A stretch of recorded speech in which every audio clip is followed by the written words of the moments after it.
नमस्कार, आप देख रहे हैं के न्यूज इंडिया का खास कार्यक्रम देवभूमि का दंगल और मैं हूं आपके साथ गरिमा वाजपेयी। क्षैतिज आरक्षण की लड़ाई, सियासत गरमाई। आज इसी मुद्दे पर करेंगे विस्तार से बातचीत। तो उत्तराखंड में उपचुनाव और निकाय चुनाव की तैयारियों के बीच राज्य आंदोलनकारियों ने धामी सरकार के टेंशन को बढ़ा दिया है। दरअसल उत्तराखंड राज्य आंदोलनकारी मंच से भू कानून, मूल निवास, राज्य आंदोलनकारियों के क्षैतिज आरक्षण, चिन्हीकरण जैसे मुद्दे पर मुख्यमंत्री आवास कूच किया है। इस दौरान प्रदर्शनकारियों ने राज्य सरकार के खिलाफ जमकर नारेबाजी की है, तो वहीं पुलिस ने हाथीबड़ कला में बैरिकेडिंग की मदद से सभी प्रदर्शनकारियों को रोका, तो आंदोलनकारी वहीं सीएम से वार्ता की मांग को लेकर सड़क पर धरने पर बैठ गए। हालांकि देर शाम मुख्यमंत्री ने राज्य आंदोलनकारियों को वार्ता के लिए बुलाया। मुख्यमंत्री पुष्कर सिंह धामी ने राज्य आंदोलनकारियों के सभी मांगों पर कार्यवाही का आश्वासन दिया और इसके बाद आंदोलनकारियों ने अपना धरना समाप्त कर दिया। आपको बता दें कि राज्य आंदोलनकारी 10% आरक्षण दिए जाने के साथ ही राज्य आंदोलनकारियों के चिन्हीकरण समेत मूल निवास, भू कानून को लागू किए जाने की मांग कर रहे हैं। तो वहीं मुख्यमंत्री पुष्कर सिंह धामी ने कहा कि आंदोलनकारियों को सरकारी नौकरियों में 10% आरक्षण के मुद्दे पर सरकार शुरू से गंभीर है। विधेयक भी पारित कर राजभवन भेजा गया है, इस पर कार्यवाही जारी है। इसके अलावा भी अन्य विषयों पर सरकार गंभीरता से कार्य कर रही है। तो वहीं प्रदेश में राज्य आंदोलनकारियों के मुद्दे पर अब सियासत भी गर्मा गई है। वहीं कांग्रेस ने भाजपा पर राज्य आंदोलनकारियों को लेकर कई बड़ी बातें कही है और कांग्रेस ने भाजपा पर उपेक्षा का आरोप भी लगाया है। अब सवाल यह है कि आखिर क्यों सरकार राज्य आंदोलनकारियों की मांगों को पूरा नहीं कर रही है। आज इसी मुद्दे पर विस्तार से करेंगे बातचीत, लेकिन उससे पहले एक नजर आपको दिखाते हैं इस खास रिपोर्ट पर।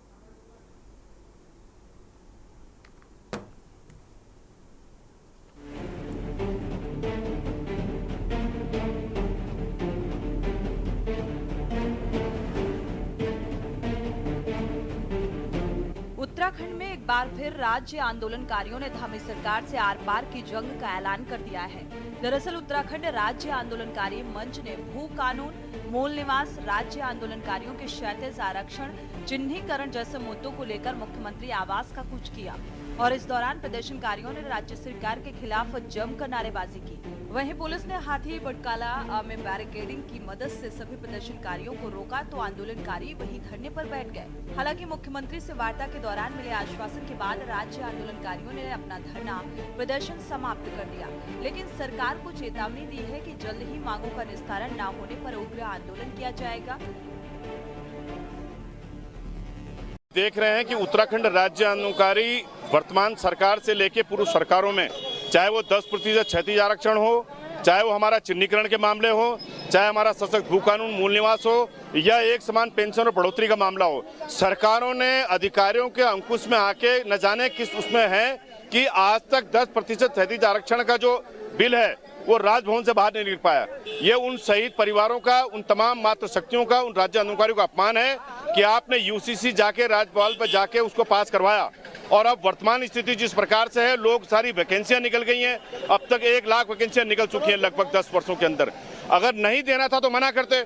माननीय मुख्यमंत्री से मेरी अपील है कि ये आज जो जनमानस आया हुआ है, इनकी बात को आपको रखना होगा, सुनना होगा, समझना होगा और उसको इम्प्लीमेंट करना होगा। राज्य आंदोलनकारी अपनी 3 बड़ी मांगों को लेकर आज संघर्ष पर हैं।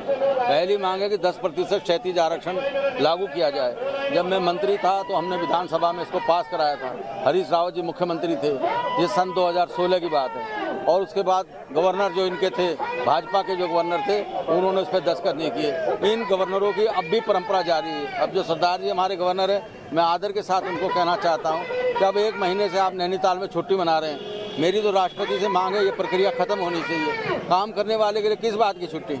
औरों के लिए छुट्टी नहीं, राज्यपाल के लिए छुट्टी। तो मेरा ये कहना है कि उन्होंने इस पर मोहर नहीं लगाई है। अब करीब 4 महीने हो गए, लेकिन उस पर दस्तखत करने को तैयार नहीं है। तो इसको विरोध में भी आज हम जा रहे हैं और हमने कह दिया अगर इसको ना किया गया तो हम राष्ट्रपति भवन कूच करेंगे दिल्ली। अब अगला प्रदर्शन राष्ट्रपति भवन पर होगा। दूसरी बात, जो हमारी पेंशन है, पेंशन 8-8 महीने से लटकाई हुई है। एक तरफ मुख्यमंत्री कहते हैं कि करोड़ों रुपया विदेशी निवेश आ रहा, अरे पैसा कहाँ गया? आंदोलनकारियों ने खून दे के राज्य बनाया, उनकी पेंशन तक देने में तुम्हें दिक्कत हो रही है।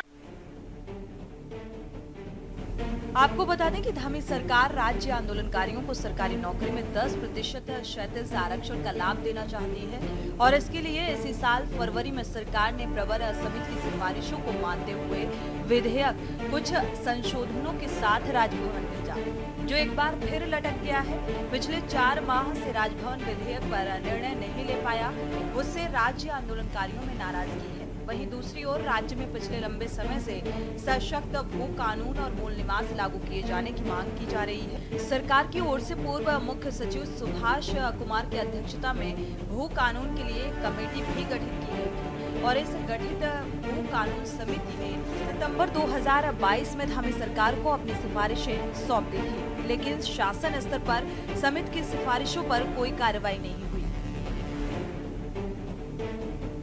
जिन राज्य आंदोलनकारियों की त्याग, तपस्या और शहादत की बदौलत ये उत्तराखंड राज्य बना और जो प्रधान नहीं बन सकते थे वो मंत्री बन गए, कई जो है मुख्यमंत्री बन गए, लेकिन राज्य आंदोलनकारियों की हालात जैसे थे वैसे के वैसे, उसमें कोई बदलाव नहीं आया।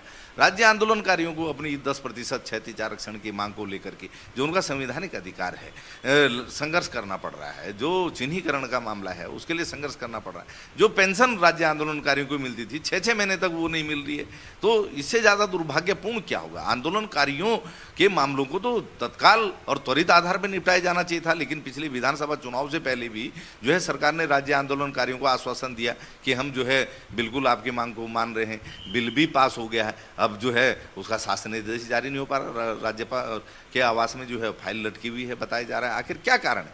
क्योंकि सरकार राज्य आंदोलनकारियों की समस्याओं का समाधान करना ही नहीं चाहती, केवल बयानबाजी करके जो है राज्य आंदोलनकारियों को गुमराह करने का प्रयास किया जा रहा है। जिस प्रकार से जो आपने प्रश्न उठाए, तो ये जायज़ बात है कि हमारे 42 से ज़्यादा शहादत देने के बाद हमारा उत्तराखंड राज्य बना और आज भी जो हमारे आंदोलनकारी हैं जिन्होंने इस राज्य को सींचा, इस राज्य के लिए अपना बलिदान दिया और आज भी वे अपनी मांगों को, राज्य की मांगों को लेकर आज भी कहीं ना कहीं 24 सालों से जो हम मांग करते आ रहे हैं, आज भी उन्हीं मांगों पर हैं और सरकार की तरफ से हर बार उनको झुंझुना पकड़ाया जाता है, चाहे कांग्रेस की सरकार हो चाहे बीजेपी की सरकार हो।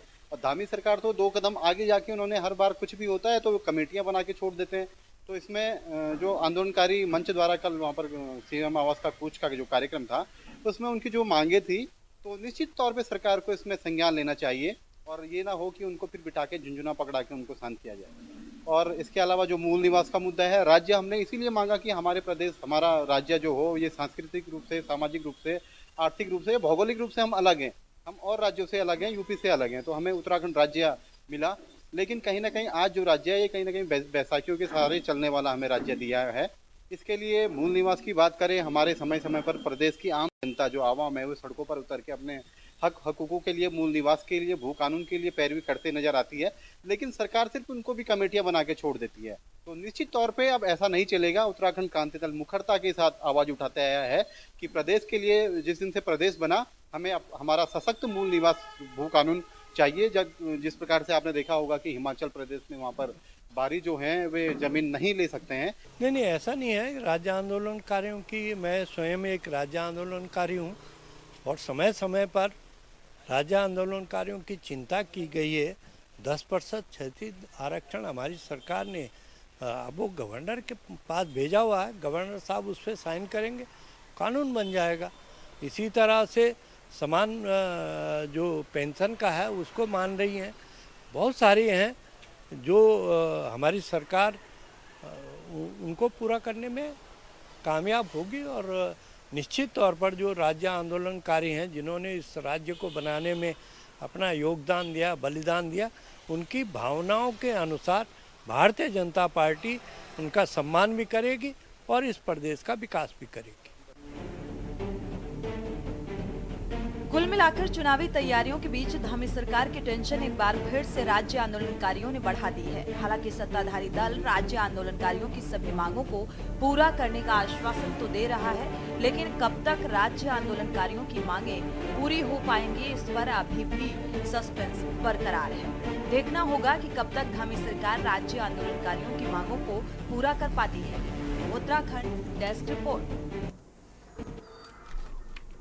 और आज इसी मुद्दे पर करेंगे विस्तार से बातचीत। खास मेहमानों का पैनल हमारे साथ में जुड़ेगा और उनसे आपको रूबरू कराएंगे। आपको बता दें कि देखिए आज क्षैतिज आरक्षण को लेकर राज्य आंदोलनकारियों ने अब सरकार की मुश्किलों को बढ़ा दिया है और धामी सरकार की टेंशन बढ़ गई है। लगातार राज्य आंदोलनकारी नाराज नजर आ रहे हैं और कई मुद्दों पर मुख्यमंत्री आवास पर कूच की बात सामने आई है और खास मेहमान हमारे साथ में जुड़ चुके हैं। सबसे पहले इनसे आपका परिचय करवाते हैं। हमारे साथ में राजेश बिष्ट जी हैं, प्रदेश प्रवक्ता हैं भारतीय जनता पार्टी की ओर से। शिषपाल सिंह बिष्ट जी हमारे साथ में हैं, प्रदेश प्रवक्ता हैं कांग्रेस पार्टी की ओर से। और शांति प्रसाद भट्ट जी हमारे साथ में है, यूकेडी की ओर से। प्रदीप कुकरेती जी हमारे साथ में है, राज्य आंदोलनकारी हैं। शुरुआत आज राज्य आंदोलनकारी प्रदीप जी के साथ में हम करना चाहेंगे। प्रदीप जी, राज्य आंदोलनकारियों की क्या मांगे हैं जिनको लग रहा है कि सरकार उनको अनसुना कर रही है, दरकिनार कर रही है?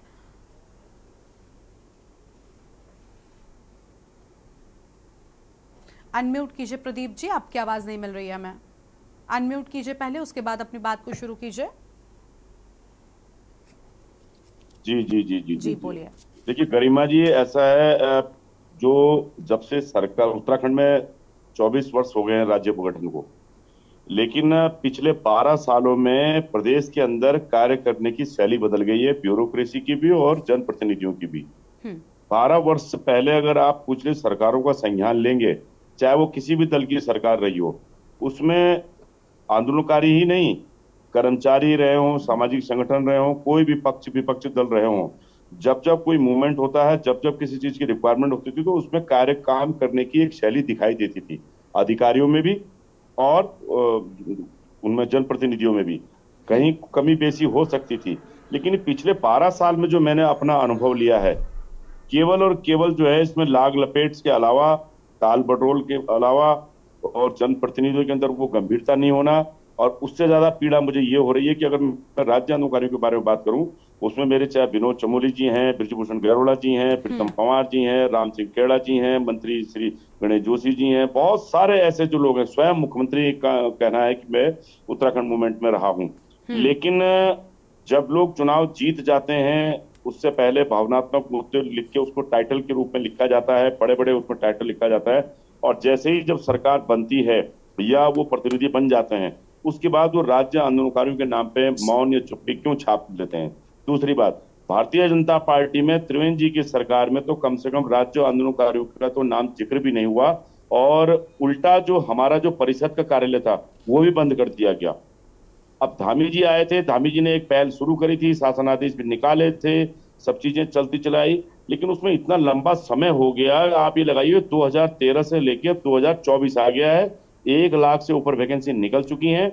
हमने सरकार से कहा था कि अगर आपको कोई भी सरकार नहीं देना है तो उसको लकीर मार दीजिए आप, लेकिन ये राजभवन और मुख्यमंत्री कार्यालय का ये जो है, या सचिवालय का जो हमारे को जो फंसाया जा रहा है, बनाया जा रहा है, देखिए हमारे सारे लड़के ओवर एज हो गए हैं, यहाँ तक कि आप देख रहे हैं 80-80 साल की महिला, उनको क्या के लिए चाहिए, उनके तो आश्रित भी ऊपर हो गए, उनके तो आश्रित ही 50 साल से ऊपर हो गए। लेकिन क्योंकि गंभीरता ये है, ये मान सम्मान वाली बात थी, स्वयं वो हमने कोई राज्य आंदोलन जब हुआ था किसी चीज को मांगने के लिए नहीं हुआ था, केवल ये मांगने के लिए हुआ था कि हमारा राज्य होगा, हमारी संस्कृति होगी, रोजगार होगा, अपने जल जंगल जमीन ये सब चीजों को लेके होगा। लेकिन राज्य बनने के बाद जिस प्रकार से यहाँ जो उधेड़बुन हो रही है, अटैचियां भरी जा रही हैं, भ्रष्टाचार हो रहा है, और उसमें हमेशा नीचे के तबके पे आप ये देखिए, लगातार मैं 24 साल से सुन रहा हूँ, फर्जी मास्टर पकड़ा गया, फर्जी नियुक्ति पकड़ी गई, फर्जी मतलब फर्जीवाड़ा यहाँ इसी प्रदेश में प्रयोगशाला बना हुआ है, और हमारे साथ आप प्रयोग करने पे लगे हुए, हमारे साथ भी। तो ये कहीं ना कहीं इस बात को लेकर पीड़ा है। लेकिन जिस प्रकार से माननीय मुख्यमंत्री के साथ कल फिर पहली दौर की वार्ता जब हमारी विफल हुई, हमारी नाराजगी थी, हमने कहा इस प्रकार से हम लोग बर्दाश्त नहीं करेंगे। लेकिन शाम को जो 1-to-1 उनसे जो बात हुई है, अब उन्होंने जो समय दिया है, मैं भी कल भी कह चुका हूं कि ये हमारी उस हिसाब से ये आखिरी रैली है, जो रैली अगर भविष्य में निकलेगी तो वो रैली का स्वरूप कुछ और होगा फिर। ठीक है राजेश बिष्ट जी, आपने सुना, शिकायतें बहुत हैं राज्य आंदोलनकारियों को। एक तरफ आप लोग भी कहते हैं कि राज्य आंदोलनकारियों की हम बड़ी इज्जत करते हैं, बड़ा सम्मान करते हैं, राज्य के लिए उनकी ओर से बहुत कुछ निशावर किया गया है और राज्य के लिए एक बड़ी लड़ाई लड़ी गई है। आप भी बात राज्य के विकास की करते हैं, लेकिन फिर ये राज्य आंदोलनकारियों के मुद्दे अब तक हल क्यों नहीं हुए? ये क्यों समस्या से ग्रसित नजर आ रहे हैं? इनकी समस्याओं का समाधान अब तक क्यों नहीं हुआ? गरिमा जी, मैं सबसे पहले आपको ये कहना चाहूँगा कि देखिए, जब किसी प्रदेश के अंदर किसी पार्टी की सरकार होती है, वो चुनाव तक कोई चुनी हुई पार्टी की सरकार कही जा सकती है, लेकिन जब वो चुन के मुख्यमंत्री जैसे गरिमामयी पद पे बैठते हैं, तो वो जिस प्रदेश को आगे लीड कर रहे होते हैं, उन 125 जो हमारे यहाँ 1.25 करोड़ उत्तराखंडी हैं उन सबकी रिप्रेजेंटेशन के वो मुखिया होते हैं।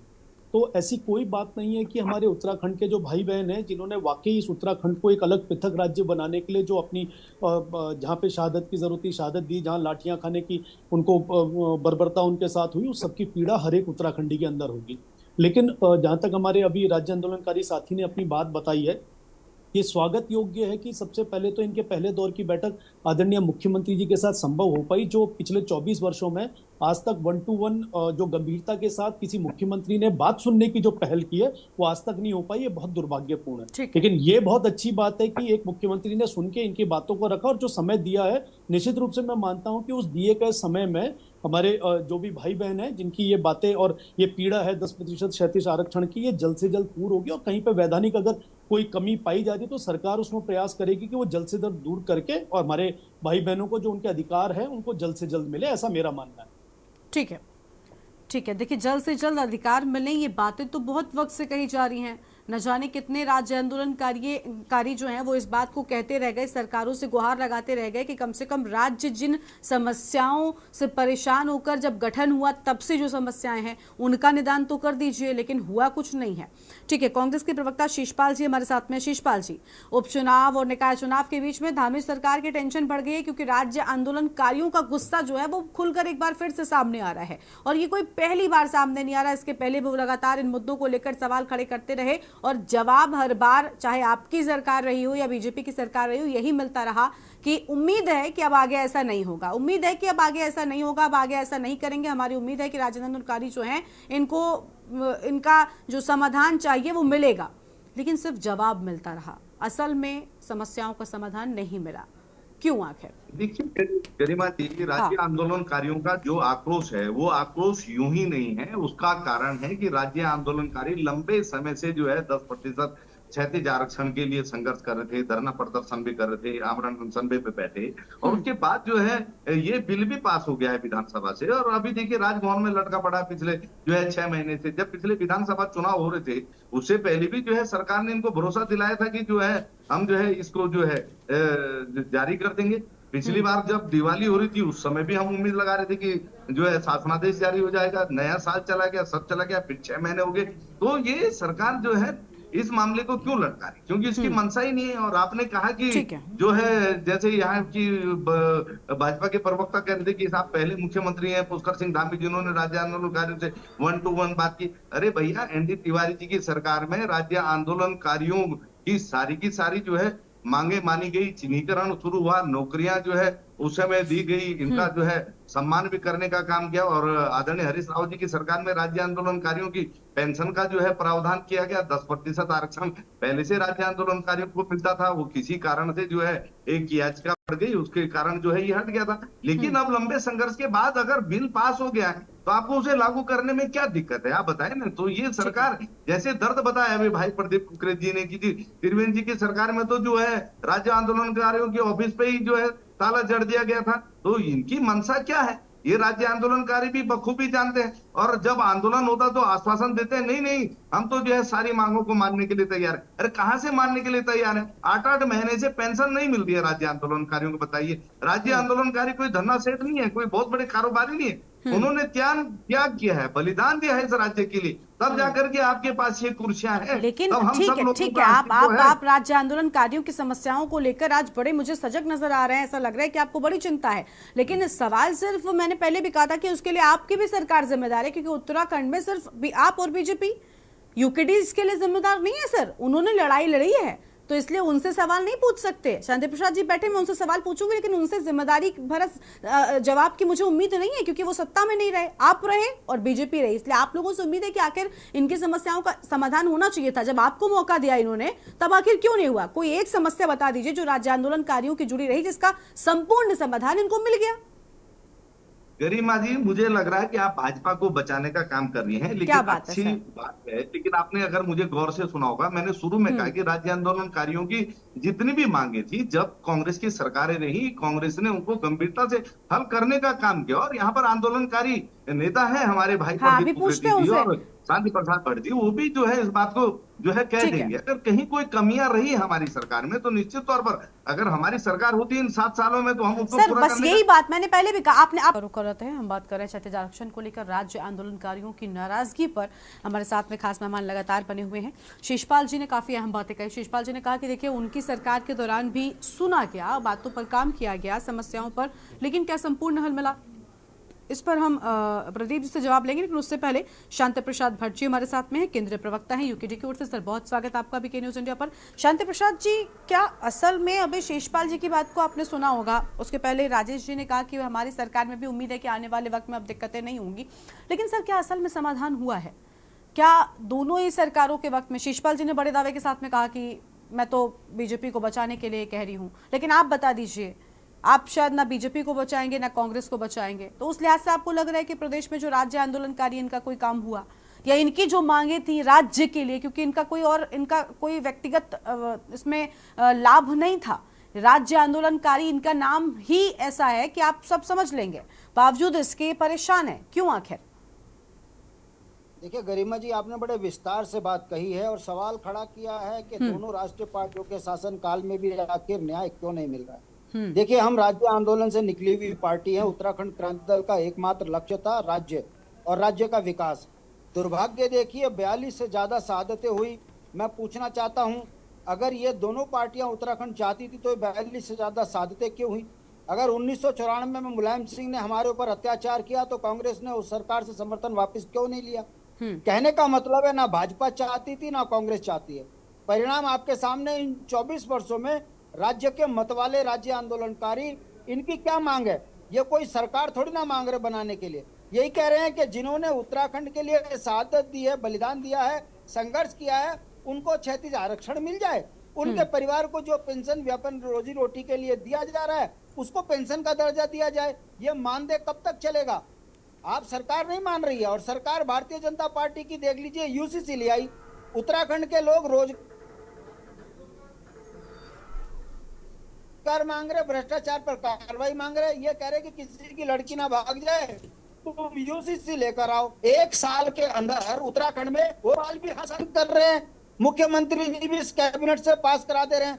मेरा सवाल है भाजपा के नेताओं से कि जब कैबिनेट ने इसमें 10% क्षैतिज आरक्षण पास कर दिया, वो आपके जो है धामी जी ने भाषणों में भी कह दिया कि हमने दे दिया, तो राज्यपाल कौन होते हैं उसे रोकने वाले? और अगर रोक दिया तो दोबारा फाइल भेजो, दोबारा में तो वैसे ही पास हो जाएगा। क्योंकि भारतीय जनता पार्टी पहाड़ के लोगों को विकास से नहीं जोड़ना चाहती, राज्य आंदोलनकारियों से चिढ़ती है। इसीलिए इनका राजनीतिक मजाक बनाकर जिस तरीके से शोषण कर रही है जनता देख रही है। आप देख लीजिए, रैली में कल की स्थिति ये थी कि धामी जी कह रहे मेरे पास समय नहीं है, मैं नहीं मिल सकता, 6 बजे बाद आना। और मजे देखिए, हम 6 बजे तक सड़कों पे बैठे रहे, तब 6 बजे के बाद हमको टाइम मिला, और अब भी आश्वासन।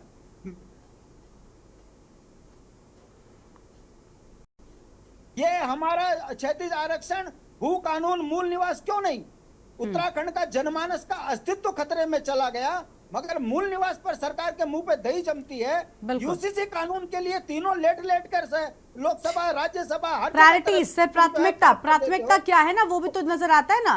प्राथमिकता बहुत बड़ी चीज होती है। ठीक है, लेकिन शांति प्रसाद जी, आपने अभी वर्तमान की सरकार को लेकर तो खूब कहा, लेकिन शिषपाल जी भी यहाँ पर कह रहे थे, वो भी दावा कर रहे थे कि हमारी सरकार के दौरान जो है इनकी सारी मांगों को सुना गया। क्या ये सच है?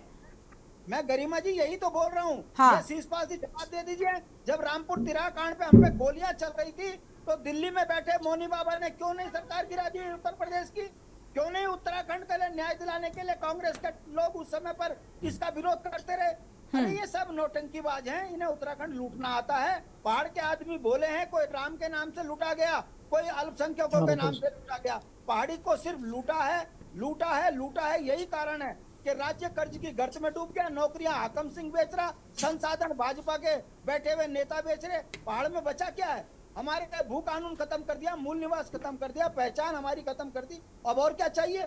ये दोनों राजनीतिक नौटंकियां करने वाली पार्टियां, और कल हमारा जो मजाक मुख्यमंत्री धामी ने बनाया। ठीक है शांति प्रसाद जी, आपको माफी के साथ यहाँ पर रोक रहे हैं, आपके पास लौटेंगे। उससे पहले लोकसभा की तस्वीर दिखाते हैं जहाँ पर अवधेश प्रसाद क्या कुछ कह रहे, बीच में सुनाते हैं।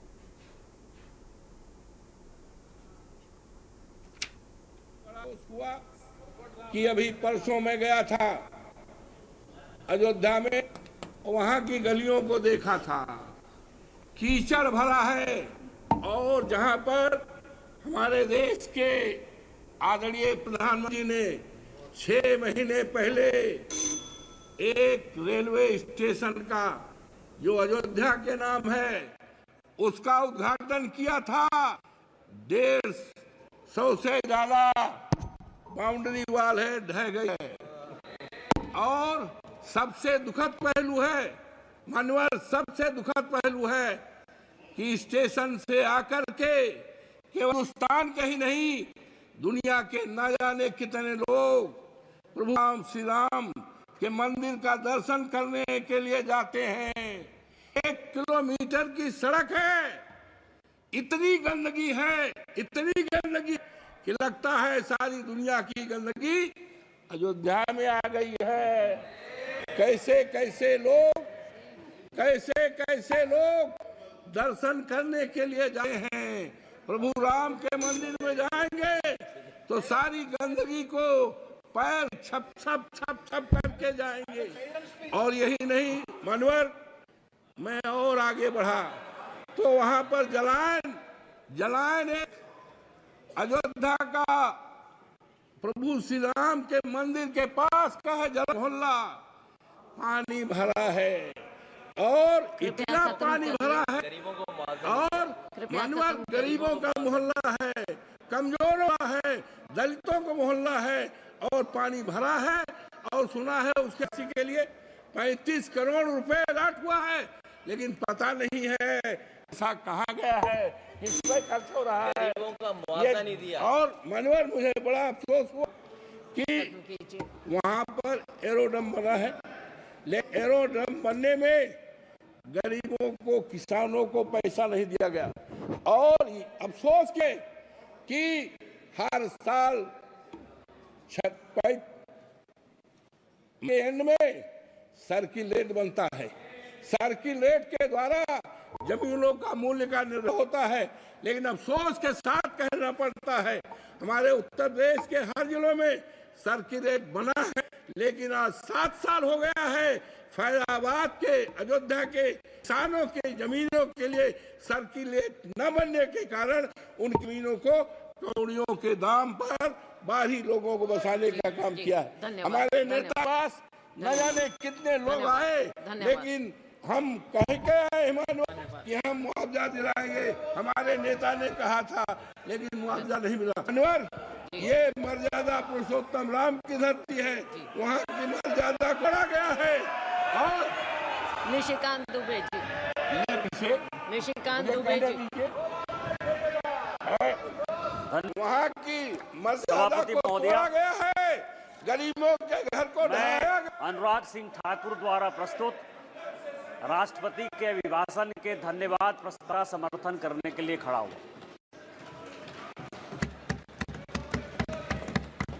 मैंने कल से लेके आज तक सभापति महोदया सारे विपक्ष के भाषण को सुना। सारे विपक्ष के भाषण में असत्य, गुमराह करने वाले तथ्य, निराशावादी, डर और डर की जो पराकाष्ठा हो सकती है कि डर के आगे कुछ नहीं, हम कभी जीत नहीं सकते, उस तरह के भाषण को देखा। यहां विपक्ष के नेता ने भाषण दिया, सभापति महोदया, मैं वो नहीं हूं जो हूं, जो मैं दिखता हूं वो मैं नहीं हूं। पिछले बार मैंने कहा। देखिए, आप सुन रहे थे यहाँ पर फैजाबाद से नवनिर्वाचित सांसद अवधेश प्रसाद को, जिनकी ओर से अहम बातें कही गई हैं और बड़ा हमला बोला गया है। वापस अपनी चर्चा का रुख कर लेते हैं। हमारे साथ में प्रदीप कुकरेती जी हैं, उनका रुख करेंगे। प्रदीप जी, आपने सभी को सुन लिया, हर कोई ये दावा कर रहा है कि हमारी सरकार के दौरान भाई राज्य आंदोलनकारियों की सारी बातें सुनी गई। आपके सामने अभी शीशपाल जी ने भी इस बात को स्वीकार किया कि उनके कार्यकाल के दौरान सब कुछ किया गया। क्या ये सच है? अगर किया गया तो फिर बचा क्यों? मूल निवास या फिर जिस तरीके से बाकी की समस्याएं राज्य के साथ में जुड़ी हुई हैं, ये क्यों है आखिर? स्थायी राजधानी आज तक न मिल पाई, समस्याएं हल कौन सी हुई? गरिमा जी, वास्तविकता ये है कि नारायण दत्त तिवारी जी जब आए तो उनके कार्य करने से दो लाभ भी हुआ, नुकसान भी हुआ है। लाभ ये हुआ कि क्योंकि राज्य आंदोलन में कईयों की स्थिति ऐसी हो गई थी कि वो इतने ज्यादा राज्य आंदोलन में डूब चुके थे कि वो अपना मानसिक अवसाद हो चुके थे, एक दीवानापन, पागलपन जो हो चुका था, रोजगार से विहीन हो गए थे, जो लोग घर छोड़ के आंदोलन में लगे हुए थे। तो जब तिवारी जी आए, उन्होंने उनको वस्तु स्थिति बताई गई, हमने कहा अभी रोजगार यहाँ सृजन नहीं हो रहा है, तो उन्होंने जो है एक नीतियां बनाई, जिस प्रकार स्वतंत्रता संग्राम सेनानियों के लिए नीति बनती थी, उन्होंने हमारी भी नीति बनाई कि आप जो है ऐसे ऐसे करके नीति बनाएंगे, और राज्य आंदोलन चिन्हित हुए और 500 लोगों को उन्होंने सीधी नियुक्तियां दी और 10% क्षैतिज आरक्षण दिया। और उसमें ये तो हुई फायदे की बात। नुकसान ये हुआ कि शायद हमें और संघर्ष करना पड़ता, तो शायद क्षेत्रीय दल उभर के हम राज्य के परिप्रेक्ष्य में हम लोग शायद एक बार लामबंद हो सकते थे। लेकिन नरेंद्र तिवारी बड़े दूरदर्शी नेता थे, उन्होंने सोचा कि एक तरह से उन्होंने प्रायश्चित करने का भी काम किया, क्योंकि वही नरेंद्र तिवारी थे जिन्होंने कहा था मेरी लाश पे उत्तराखंड बनेगा, क्योंकि वो छोटे राज्यों के पक्षधर नहीं थे।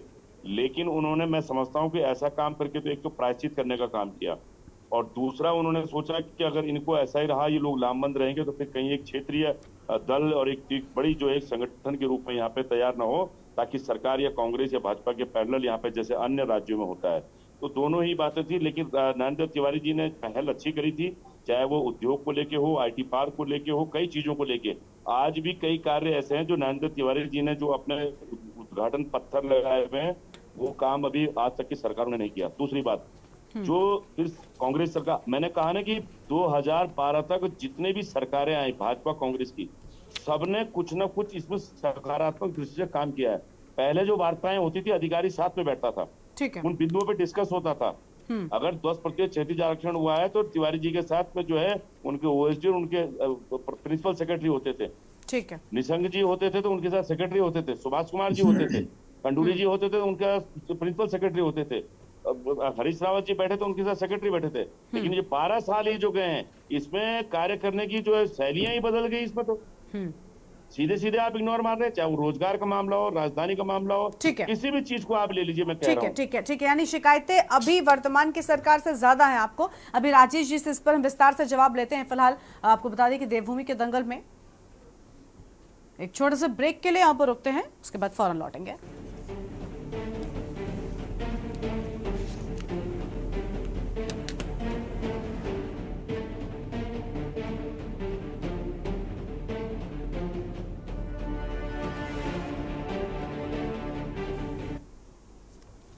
ब्रेक के बाद देवभूमि के दंगल में आप सभी का स्वागत है। क्षैतिज आरक्षण को लेकर लगातार विस्तार से बातचीत कर रहे हैं। प्रदीप जी ने भी साफ तौर पर कहा कि वर्तमान में कार्यशैली पूरी तरीके से बदल गई है, और चाहे रोजगार के मुद्दे पर सवाल उठाया जाए या फिर शिक्षा के मुद्दे पर सरकार सुनने को तैयार नहीं है। राजेश जी, मुझे लगता है उनका जवाब तो आपने सुन ही लिया होगा। मैं सवाल में कुछ नया जोड़ूं या फिर जवाब काफी है?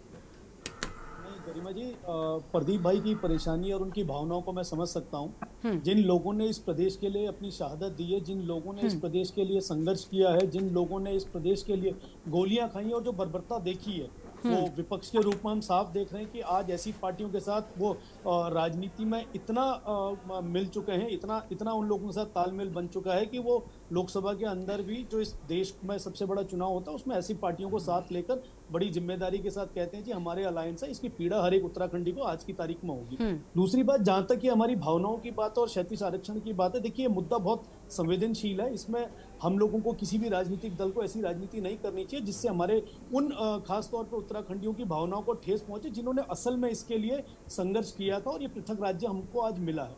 इसमें मैं ये मान के चलता हूँ कि जो उत्तराखंड में जितने भी आज हमारे उत्तराखंडी भाई बहन है, इसमें हर एक राजनीतिक पार्टी से, हर एक राजनीतिक दल से कोई ना कोई लोग ऐसे हैं जिन्होंने उस समय में संघर्ष में अग्रिम पंक्ति में खड़े होकर इसको समझा होगा कि हमारा एक अलग उत्तराखंड होना चाहिए। अब जहां तक इस चीज को क्षैतिज आरक्षण के रूप में लागू होने वाली बात है, मैं ये देख पा रहा हूं इसमें, या मैं समझ पा रहा हूं कि भारतीय जनता पार्टी की सरकार ने जो इस विधेयक को पास करने की जिम्मेदारी उठाई थी और जो उस पे प्रवर समिति के द्वारा जो कमियां पाई गई, उनको पुनः ठीक करने के बाद राज्यपाल महोदय के पास ये फाइल भेजी, और जिस तरह से लोकसभा चुनाव की वजह से पिछले 4 महीने से पूरा देश इन सब कामों को देखकर थोड़ा सा रुकाव का माहौल बन गया था, कोई नए काम नहीं हो पा रहे थे। अब मुझे विश्वास है कि वर्तमान में, जैसे कल पहली दौर की इनकी बैठक हुई, हमारे सभी ये उत्तराखंड के राज्य आंदोलनकारी भाई बहनों की, मैं उम्मीद करता हूं कि बहुत जल्दी पुष्कर सिंह धामी जी के नेतृत्व में इस प्रदेश को बहुत ही जल्द 10% आरक्षण की जो हम बात कर रहे हैं ये हमारे लोगों को मिलेगा। इसकी मैं पूरी सर डबल इंजन की सरकार की आप बात करते हैं, है ना, और ऐसा नहीं है कि आपकी सरकार आज ही अकल बनी हो जिस पर आपसे सवाल किया जाना गलत हो। और अब तो आपके पास डबल इंजन है तो चीजों को और तेजी के साथ में आपके विकास की गाड़ी जो है वो चलनी चाहिए थी, लेकिन फिर 10 साल हो गए अब तक कोई असर नहीं हो रहा, ये तो गलत है ना। तो फिर ये राज्य आंदोलनकारी जो सवाल कर रहे हैं गलत क्या कर रहे हैं? नहीं कहा, मैंने आपकी बात को इंगित करते हुए मैं कहता हूं 2000 से हमारे इस प्रदेश के अंदर डबल इंजन की सरकार हमेशा रही है। आज तो सर वही चीज है ना, वो भी वही कह रहे हैं कि फिर विकास डबल इंजन से डबल स्पीड से क्यों नहीं हुआ? जी ये विधेयक जो भाजपा पार्टी ने 2023 में लाने का काम किया ये पहले भी तो आ सकता था।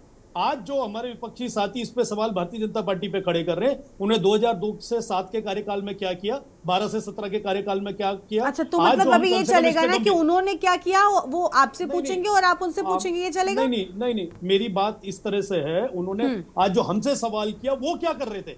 नहीं उनसे ठीक है, आपसे सवाल उन्होंने ही नहीं किया, आपसे सवाल वो क्या कर रहे थे उन्होंने नहीं किया। शायद यही वजह है कि वो 10 सालों से बाहर हैं और आप डबल इंजन के साथ में सत्ता में विराजमान है। जवाब आपके सामने है। यही वजह है कि हर चुनाव में आपको जीत मिली, यही वजह है कि अभी लोकसभा के चुनाव में 5 सीटें आपको मिली, है ना। तो इस नैतिकता के आधार पर अगर आप सत्ता में हैं तो आपकी जिम्मेदारी होगी ना। बिल्कुल हमारी जिम्मेदारी। हाँ। इसलिए मैं तो ये आप उस सवाल के जवाब में फिर ये नहीं कह सकते कि सर पहले वाले कार्यकाल में नहीं हुआ तो हम नहीं करेंगे। गरिमा जी ये जवाब मेरा आरोप लगाने वाले उन लोगों के लिए है जो सत्ता में थे और जिन्होंने काम नहीं किया। ये मैं कहना चाहता हूँ, जिम्मेदारी हमारी डबल इंजन की सरकार है और ये हम मिलकर अपने राज्य आंदोलनकारियों के ये जो भी इनकी आज तक के 24 सालों की जो पीड़ा है, इस पीड़ा को हम ही दूर करेंगे और निश्चित रूप से बहुत जल्दी 10% जो आरक्षण आपको दिख रहा है राज्यपाल जी के यहाँ से भी जाके राष्ट्रपति जी के अनुमोदन के लिए सर, लेकिन वो कब दूर होगा ना, बात तो ये है कि वो कब दूर होगा, वो दूर होने का नाम नहीं ले रहा है। और हमारा सवाल यही था भाई, आप कह रहे हैं कि वो हमसे सवाल नहीं कर सकते, ठीक है वो आपसे सवाल नहीं कर सकते, लेकिन आप सत्ता में हैं, आपसे जनता सवाल कर सकती है, आपसे ये राज्य आंदोलनकारी सवाल कर सकते हैं कि आपके 10 सालों में 12 सालों में क्यों नहीं आखिर ये चीजें हुई। अरे वो नहीं कर रहे थे तभी तो आपको चुनकर लेकर आए ना, तभी तो आप पर जनता विश्वास दिखाती जा रही है बारंबार। विश्वास कम करने की जरूरत नहीं है, जो उन्होंने हम पे विश्वास तो किया इसका फल कितना इंतजार सर, राज्य गठन को कितने साल हो गए, लेकिन क्या राज्य जिन समस्याओं के लिए गठन किया गया था, जो समस्याएं राज्य गठन के वक्त थी उसमें से एक का भी निदान हुआ? क्या स्थायी राजधानी पर कोई बात करता है? क्या मूल निवास पर कोई बात करता है? सर कोई नहीं करता ना। आपने विषय से अलग आपने राजधानी की बात करी, स्थायी निवास ये विषय से अलग नहीं, ये मुख्य समस्याएं, ये मुख्य समस्याएं, यही राज्य आंदोलनकारी इस विषय पर भी कई बार आपके सामने पहुंच चुके हैं। मैं गलत नहीं हूं प्रदीप जी? प्रदीप जी क्या इस मुद्दे पर राज्य आंदोलनकारी नहीं उठाते सवाल? बिल्कुल उठाते हैं। जिस विषय पे सरकार के द्वारा संवैधानिक तरीके से जो काम होंगे वो सरकार बड़ी जिम्मेदारी और निष्ठा के साथ करेगी। हम लोग जवाबदेही हैं, अपने प्रदेश की जनता के सामने हमको जवाब देना पड़ेगा और इस काम को करना भी पड़ेगा। मैं बड़ी गंभीरता और जिम्मेदारी के साथ आपको कह रहा हूं। ये समय मैं आपको ऐसे नहीं कह पाऊंगा, लेकिन जैसे राज्यपाल महोदय आते हैं, खुद मुख्यमंत्री जी ने जैसे कहा, उनके सचिव के साथ जाके उनसे बात करके जो भी बीच में कमी आ रही है, ठीक है, लेकिन देखिए संतुष्ट तो आपके कामों से भी प्रदीप जी भी नजर नहीं आ रही है। राज्य आंदोलनकारी आप इन पर ये भी कोई आरोप, जैसे अभी कांग्रेस के शिषपाल जी मुझ पर कह रहे थे कि मैं आपको बचाने का काम कर रही हूँ, ऐसे आप तो ये भी नहीं कह सकते कि राज्य आंदोलनकारी है, ये क्यों आखिर आपसे सवाल पूछ रहे हैं? वो कह रहे हैं कि 10 से 12 सालों में हम देखें तो विकास की गति तो धीमी हो गई, तो सुनते ही नहीं है सर। ठीक है गरिमा जी, विपक्ष का काम ही यही है। सर विपक्ष नहीं, प्रदीप कुकरेती जी जो कि राज्य आंदोलनकारी हैं, उनकी ओर से थोड़ा सा ध्यान से सुनेंगे अगर आप तो समझ में आएगा। प्रदीप जी ने ये सवाल उठाया है तो उनको भी अब आप क्या विपक्षी कह देंगे? मैंने उनकी बात नहीं करी है। सर सवाल उन्होंने ही कहा था कि 12 सालों में इनकी कार्यशैली बदल गई, ये तो सुनते नहीं है। 12 साल किसकी सरकार है? मेरी समझ नहीं आ रही। 12 साल की आप बात करें, 7 साल की सरकार है, 5 साल कांग्रेस के उन्होंने जोड़े, वो कांग्रेस को भी साथ में लेकर चल रहे हैं। हाँ, हमारी सरकार है। मैं शिषपाल जी से भी उतनी जिम्मेदारी से सवाल कर रही हूँ। मैंने बार बार कहा कि आज बीजेपी से सवाल भले हो रहा है, लेकिन कम से कम बहुत ज्यादा सवाल उठाने के हकदार तो आप भी नहीं है। ठीक है, अपने सवालों से नहीं भाग रही है, बीजेपी ने जो जिम्मेदारी से आपको बात की है, मुख्यमंत्री जी ने जो पटल पे हमारे आंदोलनकारियों के साथ बात की है, निश्चित रूप से उनका हल निकलेगा।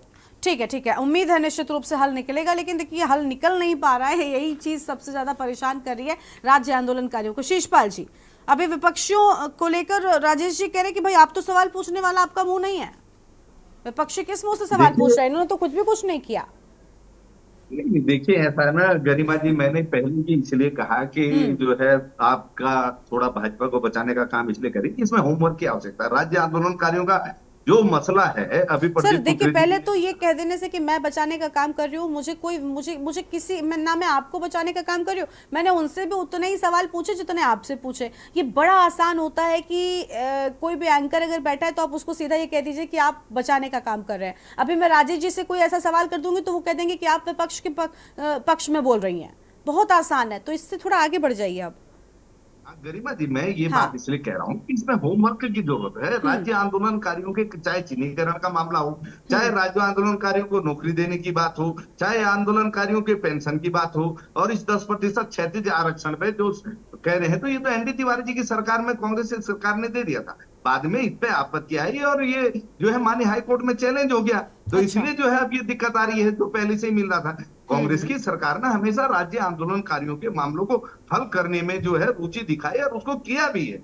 और हमने कहा, मैं पहले ही बोल चुका, अगर कहीं कोई कमियां रही, कुछ गलतियां रही तो निश्चित तौर पर हम उसको सुधारते, लेकिन 7 साल से प्रचंड बहुमत की सरकार है राज्य में, उसकी भी कोई जिम्मेदारी है या नहीं? लगातार झूठ बोला जा रहा है। और यही 10% क्षैतिज आरक्षण का जब बिल राज्य आंदोलनकारियों के जो है आंदोलन से, विपक्ष के सहयोग से पास हो गया है, तो अब इसमें शासनादेश जारी क्यों नहीं हो रहा? आप जो है कह रहे हैं कि साहब कांग्रेस की सरकार में जो है क्या हुआ, मैंने तो बता दिया ना, सारे काम कांग्रेस की सरकार में हुआ, लेकिन भाजपा की सरकार ने राज्य आंदोलनकारियों के लिए क्या किया, जरा ये गिनवाते। और भू कानून के लिए एक समिति इन्हीं की सरकार ने बनाई, और आप देखिए उसकी रिपोर्ट आई भी जो है 1.5 साल से ज्यादा का समय हो गया, उसी पे आप आगे नहीं बढ़ रहे हैं। और लोकायुक्त का बिल गरिमा जी विधानसभा की अलमारियों में कब से बंद है, वो बिल भी पास हो गया है, परवर समिति की रिपोर्ट के नाम पे लटकाया जाता है, वो रिपोर्ट भी कब की उसमें आ गई है। फिर वो क्यों जो है बाहर नहीं निकल रहा लोकायुक्त का, जिसके नाम पर आपने जो है राज्य में 2-2 बार सरकार बना ली वादा करके जनता से।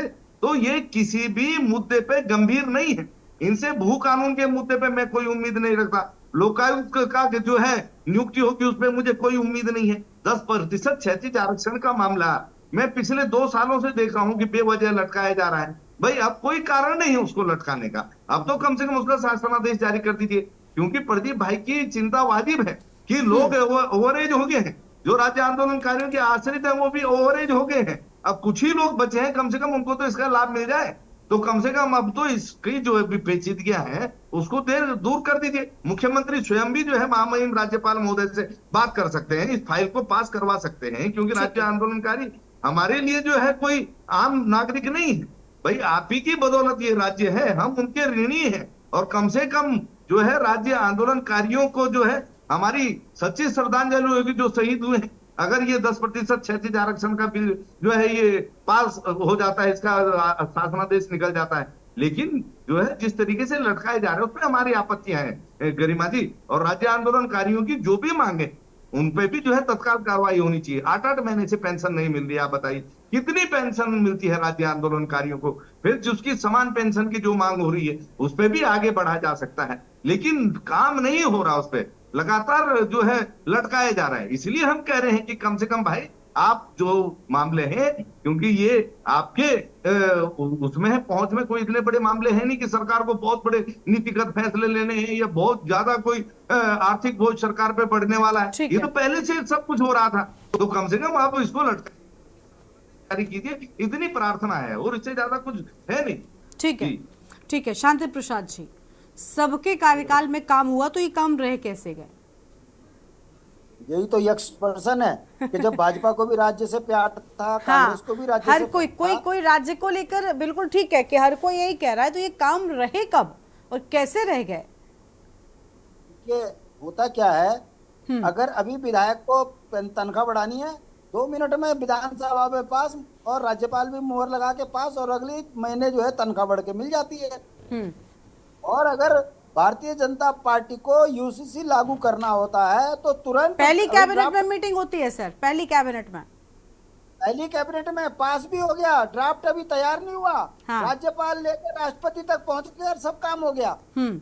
और जैसे ही उत्तराखंड में उत्तराखंडियों के मूल निवासियों का अधिकार बहाल करने की बात करते हैं, प्रवर समिति, फलानी कमेटी, ढिमकानी सोच, उसके बाद क्या होता है? मैं पूछना चाहता हूँ, धामी जी इस्तीफा दे दो। यदि राज्यपाल आपके कैबिनेट को दरकिनार करके फाइल दबा के बैठे हैं, तो फिर आप मुख्यमंत्री किस बात के हैं? या तो स्पष्ट कहो कि आरक्षण की श्रेणी में नहीं आता। सबसे बड़ा झूठ तो ये बोलते हैं कि हम पेंशन दे रहे। अरे भाई, आप मानदेय दे रहे हो, पेंशन तो आप दे ही नहीं सकते। आपकी राजनीतिक ताकत नहीं है। अगर आप पेंशन देते तो भत्ते भी देने पड़ते, आपको समान पेंशन देनी पड़ती। अब राज्य आंदोलनकारियों ने ये बात कही है तो कितना इनका मजाक बना दिया। 6 बजे तक इनको बैठा के रखा सड़क पे।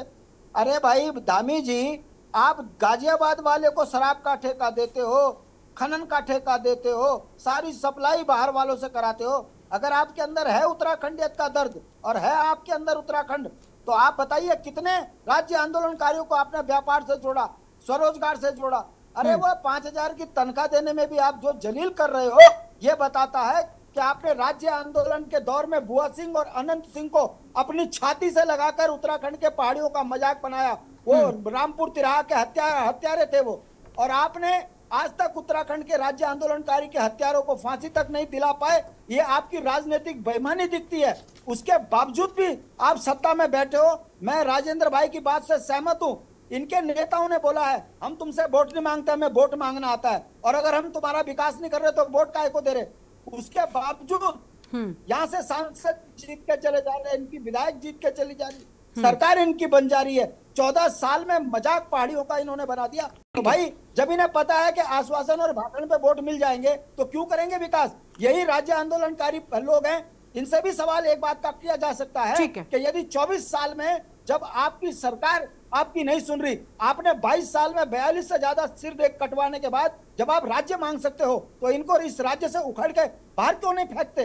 ये भी एक सवाल खड़ा होता है हमारी छाती पर कि आखिर हमारी उस वीरता में कहां कुंदता आ गई कि जो लड़के राज्य ले सकते हैं, अब इनके राजनीतिक बेईमानों के आगे गिड़गिड़ा कर हमको न्याय मिलेगा?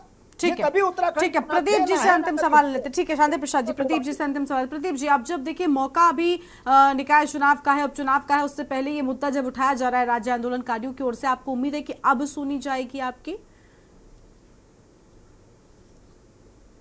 प्रदीप जी, मैं केवल इतना चाहता हूं, मैं पहले भी कह चुका हूं कि हमने उस रैली में ये कहा कि हमारी ये इस तरह की रैली अब पहली बार, अब ये आखिरी रैली है, क्योंकि हमें सब चीजों का एक अंदाजा हो चुका है। क्योंकि धामी जी से मेरी 2-3 बार की सीटिंग हो चुकी है, बकायदा 2-3 हमारी बार सचिवालय में वार्ता हुई थी पिछले साल, तब भी दादरा रतूड़ी हमारे साथ बैठी थी, लेकिन परिणाम सिफर निकला। और मैंने मुख्यमंत्री से खुद कहा कि यूसीसी के लिए आपने परस्यू किया, इसके लिए क्यों नहीं किया? तो उन्होंने कल इस बात को स्वीकार रखा। आप इससे खुश थे? आप सहमत थे इससे? आपका जो 6 बजे तक मजाक बना के रखा, और वो मैं वहां से मैं बिल्कुल रिजेक्शन करके आ गया था वहां से। मैं रिजेक्शन करके आ गए थे हम सब लोग। उसके बाद जिला प्रशासन, उसमें सिटी मजिस्ट्रेट, सीओ सिटी, तमाम, फिर उनके ओएसडी, अपर सचिव, इन्होंने ये समझ लीजिए कि हमने उस चीज को उन अधिकारियों का लिहाज करके, अदरवाइज सीएम आवास उसकी गवाही है, मैं वहां से रिजेक्शन करके आ चुका था दोपहर में 2 बजे कि अब हम यहाँ नहीं आएंगे, हम नए मुख्यमंत्री से मिलेंगे। लेकिन उसके बाद जब जिला प्रशासन ने कहा कि आप उसको अन्यथा न लें, वो कम्युनिकेशन गैप उनके स्तर से हुआ है, टाइम मैनेजमेंट की गड़बड़ हुई है। मैंने कहा भाई, हम चौपड़ से तो आ नहीं सकते थे, वहीं पे जिला प्रशासन ही हमें ले गया था, जिला प्रशासन ने टाइम दिया, तो उनके ओएसडी से लेके तमाम जो थी वो लूप होल कहीं उनका था। मैंने उनकी बात का लिहाज रखते हुए फिर अपने सीनियर, और उससे बड़ी बात की जिन लोगों का भला होना है इसमें, उन लोगों का आधार देखते हुए मेरी जीत से शायद उनका नुकसान न हो जाए, उसके बावजूद फिर मुझे जाना पड़ा।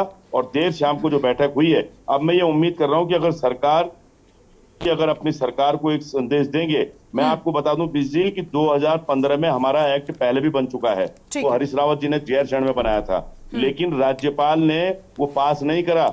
2 राज्यपाल रहे, पॉल साहब रहे, बेबी रानी के लिए हमें राज्यपाल वापस जाओ के नारे लगाने पड़े, और बेबी रानी वापस गई यहाँ से। और अब दुर्भाग्य ये है कि अब मैं सिंह साहब की बात कर रहा हूँ, राज्यपाल से मैं 4 महीने से समय मांग रहा हूँ, पर ठीक है। उन्होंने समय नहीं दिया। वो सब जगह रिबन काट रहे हैं, वो छुट्टी घूम रहे हैं। तो मुझे इस बात की भी पीड़ा है कि कम से बिल्कुल कम बिल्कुल, आखिर प्रदेश की इन समस्याओं को क्यों नहीं सुना जा रहा है और राज्य आंदोलनकारियों की मांगों को दरकिनार क्यों किया जा रहा है। बहुत शुक्रिया आप सभी का हमारे साथ जुड़ने के लिए। उम्मीद है कि जल्द ही राज्य आंदोलनकारियों की मांगों को पूरा किया जाएगा और जो मांगे रही हैं उनकी या फिर जो समस्याएं रही हैं उनकी, जिसके चलते राज्य का गठन हुआ था, उन समस्याओं का समाधान जल्दी हो सकेगा। देवभूमि के दंगल में इतना ही। तमाम खबरों को आप देखते रहिए के न्यूज़ इंडिया। नमस्कार।